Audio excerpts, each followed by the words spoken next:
Ms. Teo. Question 21, please.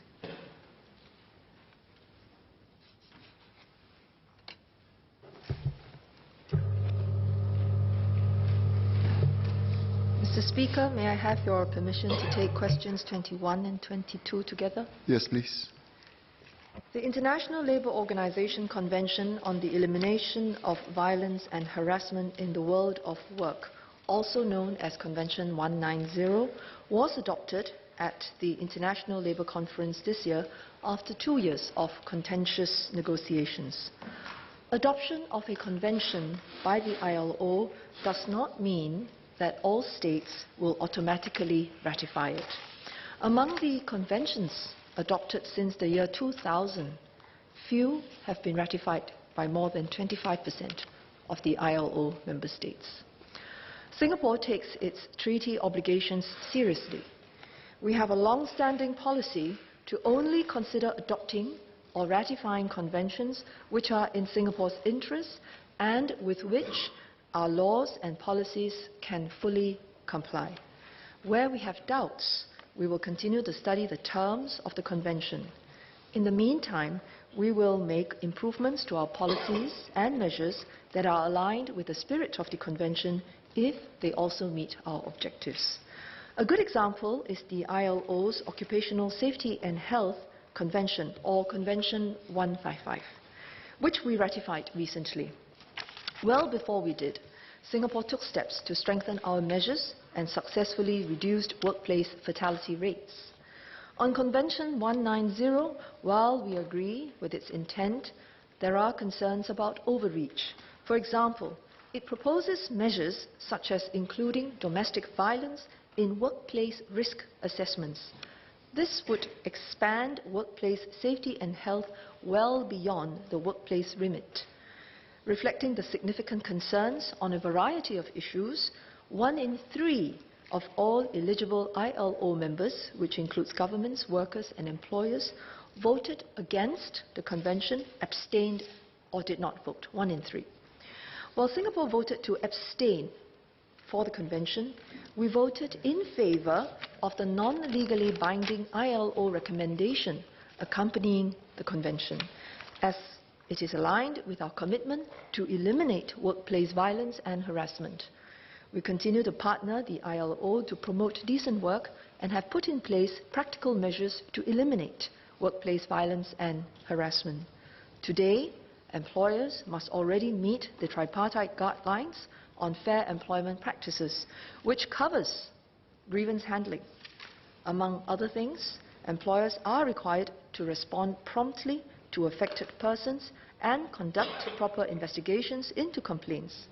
Employers who need help may also approach the Tripartite Alliance for Fair and Progressive Employment Practices, or TAFEP for short, for help to put in place processes to manage workplace harassment complaints. In addition, concerned employees may also approach TAFEP for advice and assistance through its hotline, email or writing in. Where appropriate, TAFEP will refer cases to government agencies and partners, including the police and the courts.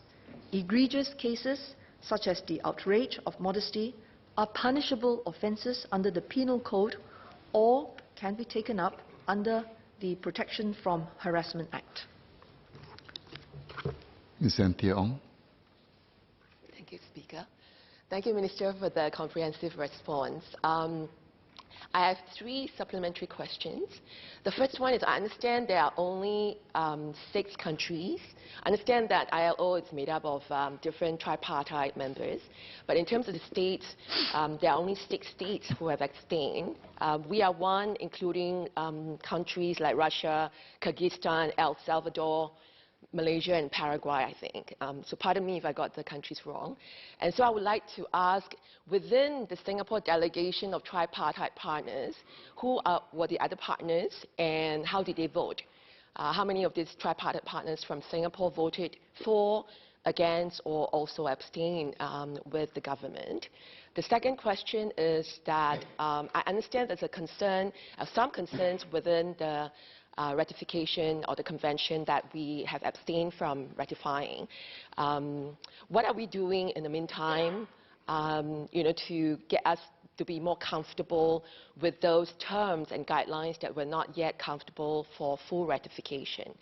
And the third is if the ministry or the minister has any plans to look at companies or employers being liable to create a workplace harassment-free environment.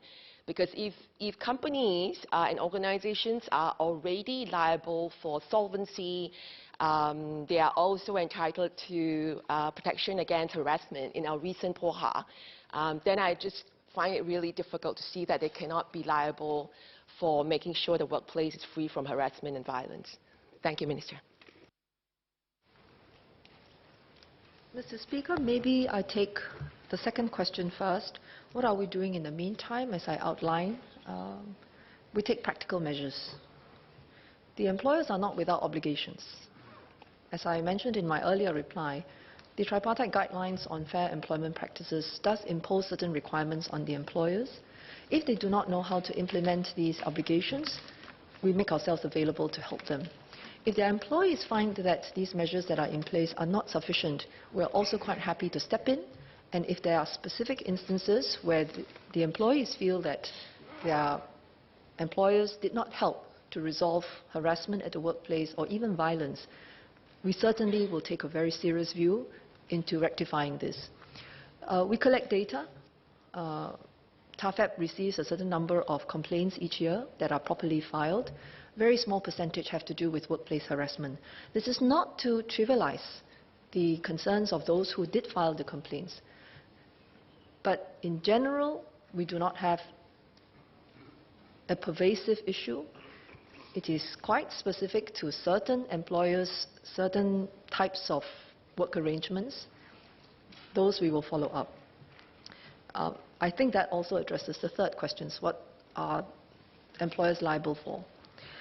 Coming back to your first question, which are the parties that abstained or how did we vote amongst the Singapore delegation? The Singapore delegation comprises of the government as well as our employers' representatives, of course, our labour movement. Because this convention has been in negotiation for about 2 years, the positions of each of our tripartite partners in Singapore is well known to each other. The employers had very grave concerns. Not surprisingly, when the matter was put to a vote, employers in Singapore voted against it.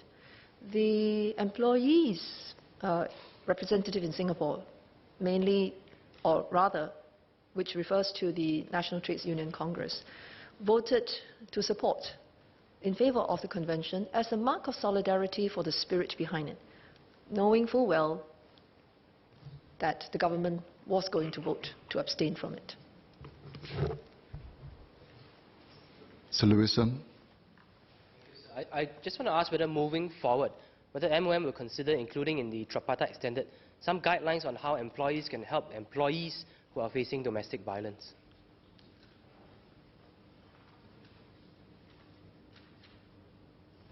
Mr. Speaker, while I understand the member's concern about domestic violence, I think the question really we have to ask is whether the employers are best placed to intervene. I'm not so sure that the answer is so clear for everyone.